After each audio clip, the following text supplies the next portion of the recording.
Hey, welcome back. It's been a bit since the last video because I've just been so busy dealing with the sheer amount of just tomatoes and squash that we're pulling out of the garden right now.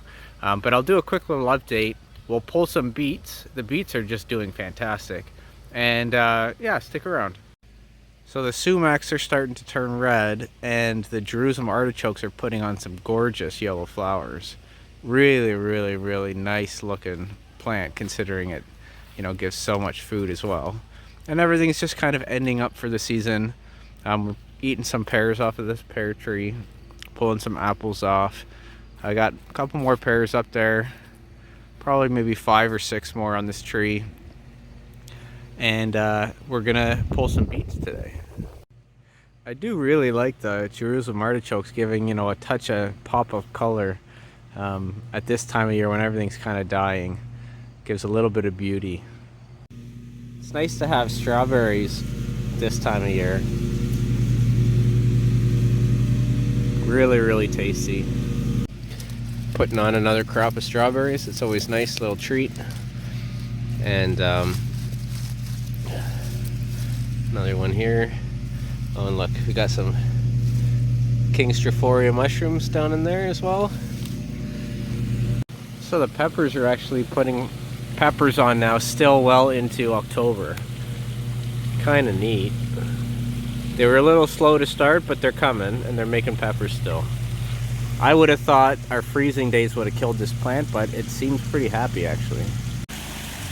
Okay, and at the side of the pond here, we decided not just ornamental flowers, I wanted to sneak edibles in here as well. So we did put a bunch of beets in here and they've done really well. Huge beets. Let's pull some of these up.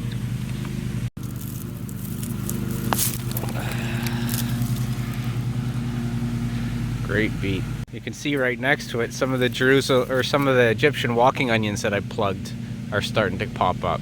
So these will come up, they'll do a little photosynthesis, they'll build their root systems, and then they'll get stronger for the winter, and then this will all die back. It's not a big deal.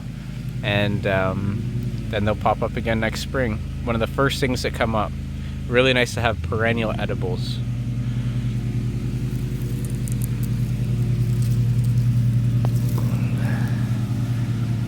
Now this guy behind the finished lamb's quarter here is a big boy.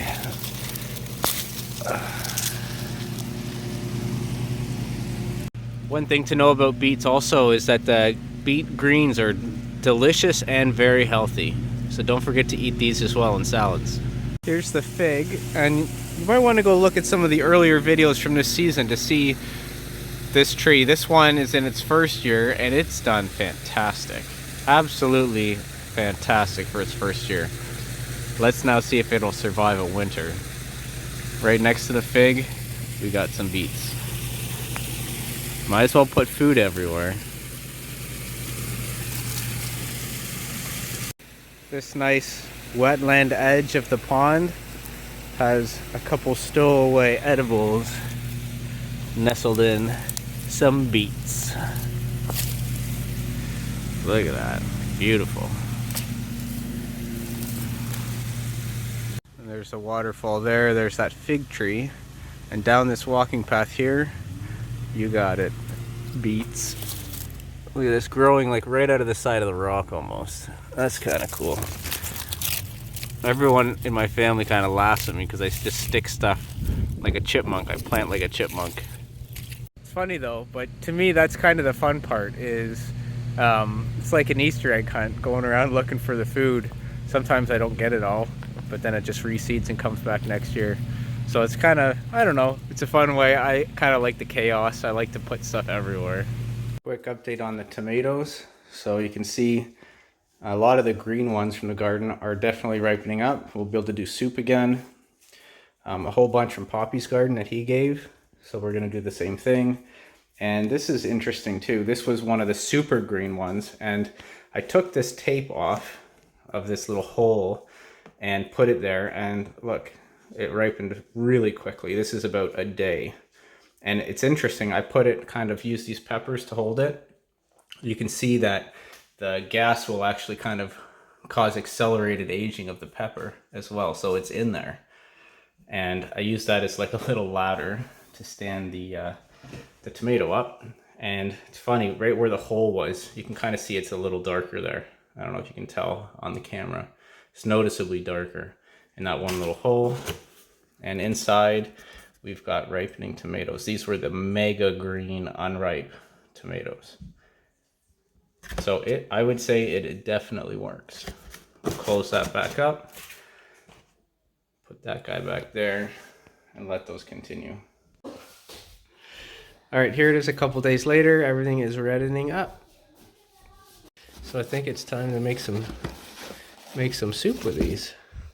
This tomato was green, green, green. So a little update on peach leaf curl. People say, you know, you got to spray this and that, and I've just been picking the peach leaf curl affected leaves in the spring, and I haven't done anything to this tree since, and everything looks great. The tree's ending up for the season, so the leaves are starting to, you know, do their thing, but there's no peach leaf curl anywhere. So I just pick off effective leaves and I remove them from the site, and that's it, and it works, at least for me. It may not work for you, but it does work for me. And the other peach here, you can see same thing. Some leaves are ending up for the end of the season, so they look a little haggard, but other than that, natural process, the leaves look great. No peach leaf curl. We're into apple season as well. Blackberries have been producing for a few months now. Oh, that one's gonna be good. Fell right off.